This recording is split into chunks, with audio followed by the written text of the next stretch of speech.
My name is Coco O'Connor. Yes, that's my real name. My dad liked Coco Chanel, and I'm Irish by marriage. And I got started with music. Actually, my mom recognized that I had a great love of music, and she, at the tender age of 10, said, well, why don't you start writing songs because it would be more lucrative for you in the long run. So I just started writing songs at 10, and I guess you could say I've never stopped. It's a completely different animal. The recording studio is very introspective, and of course live it's more extroverted. So depending on, you know,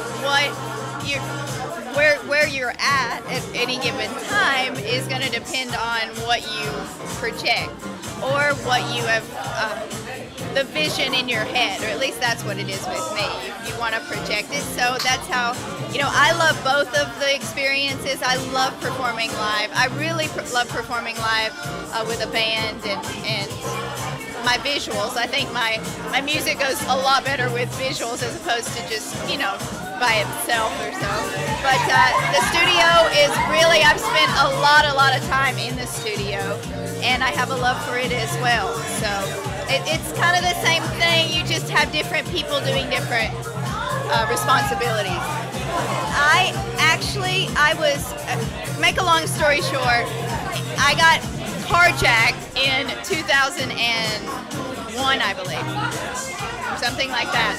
So I was a victim of a crime, and then I kind of got away from music. I was in the middle of doing some demos and recording for my first CD. After that, I just completely forgot about music, or tried to, and I began painting. So I began doing visual art. And I got in some galleries in Santa Fe, New Mexico, which was really fun. But then I got back into music in 2005, and then I released a CD in 2006, and I donated half of those proceeds to NOVA, which is the National Organization for Victims Assistance. They were really moved by that gesture, but I was really thankful that they helped me through a really difficult time. And they gave me counseling and support that I needed. So I wanted to give back with my art, because that's the only way I knew how to give back. And they were really touched by that, and they said, why don't you come and be a guest at our conference? So I said, well, that's great. And at that time, I didn't have a keyboardist, I didn't have a bass player. So I didn't have anyone playing with me, so I was like, that's going to be really boring, right? Me up there in tracks playing. So I thought, you know, I'm just going to hop in iMovie and see what happens. So I had a friend who had done a really great film, and I DVX'd I extracted his film, put it into my computer, and I started editing, and I thought, wow, this looks really cool, and I just keep on doing it. So yeah, that's happened. So what the next step for Coco O'Connor? Well, I'm hoping actually to be playing a lot more with the band out in Los Angeles, and maybe the Southwest even, maybe San Diego, which I love San Diego. Also, I'm working with Kim Castle.